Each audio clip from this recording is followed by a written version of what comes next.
al-Assad says the truth about some of the tens of thousands of missing Syrians lies here, underneath what used to be a regime base in Qutayfah, north of Damascus. Isam owned a construction company. He says Bashar al-Assad's security agencies used his machinery to bury tortured prisoners here. I have a bad feeling every time I come here. It brings back memories of what I saw for years. Refrigerated trucks used to dump bodies in pits on a regular basis. It was very ugly. Isam witnessed apparent war crimes. He wasn't the only one in this town. The writing on the wall documents the date of the burial of an unidentified man. There are others.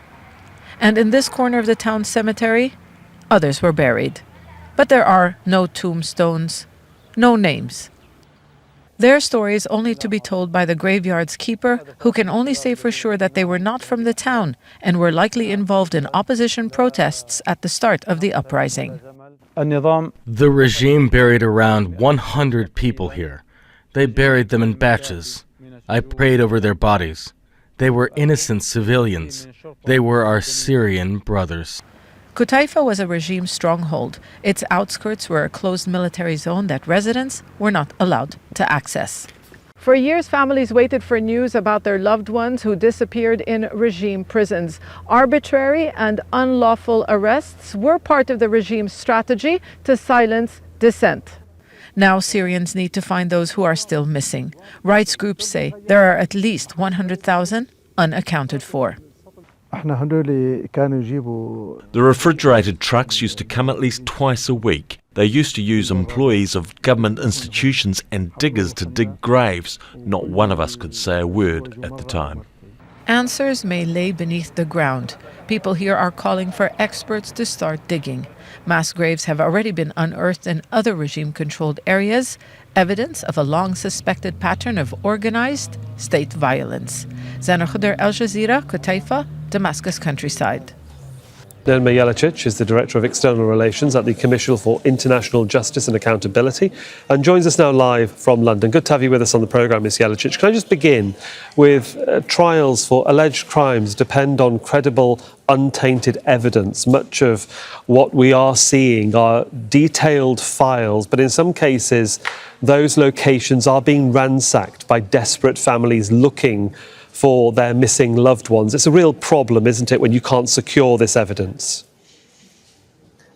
It is. It is a huge problem we're seeing. We have an unprecedented option here where the totality of the Syrian regime, Syrian state archives are suddenly available.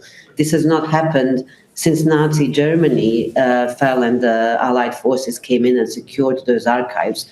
So this is what we need to work on now to ensure as many of those sites that we are seeing being ransacked by a variety of actors for a variety of reasons are secured, the evidence and documents are saved and processed so they can be used for criminal justice accountability purposes. In terms of your position right now, do you or your partner agencies have any presence in Syria to protect this evidence at all?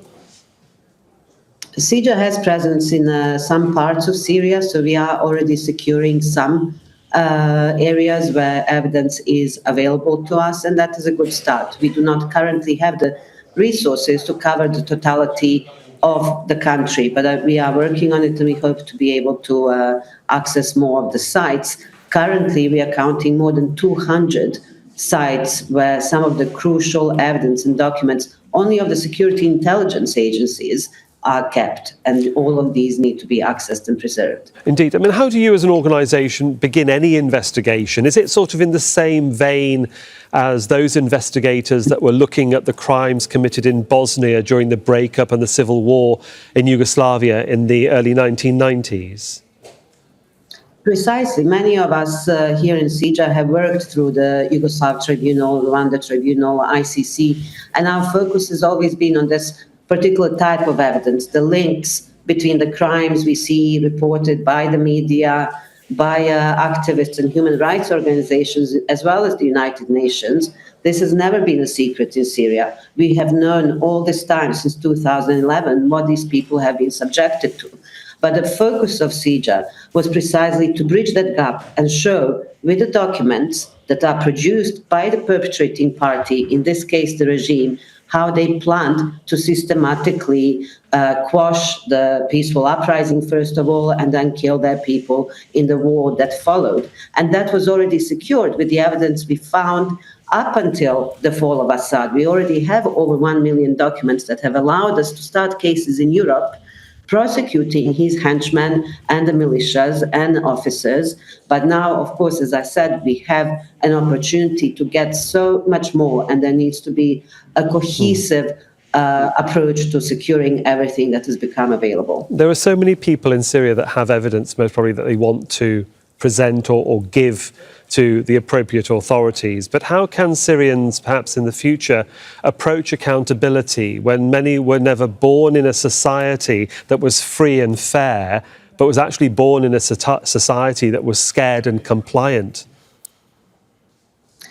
It is going to be a tough and long road for Syrians, but the good news is that for the first time, they have an opportunity to design their own accountability mechanisms. They are the ones who can choose what justice means to them and what it looks. Is it only criminal prosecutions, or are there other aspects that they want to work on?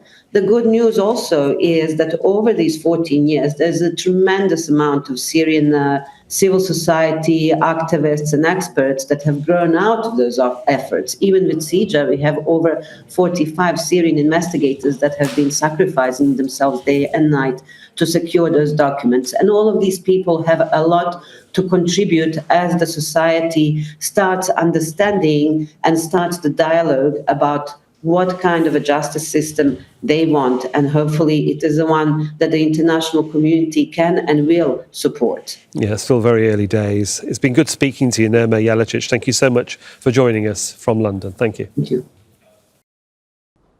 Make sure to subscribe to our channel to get the latest news from Al Jazeera.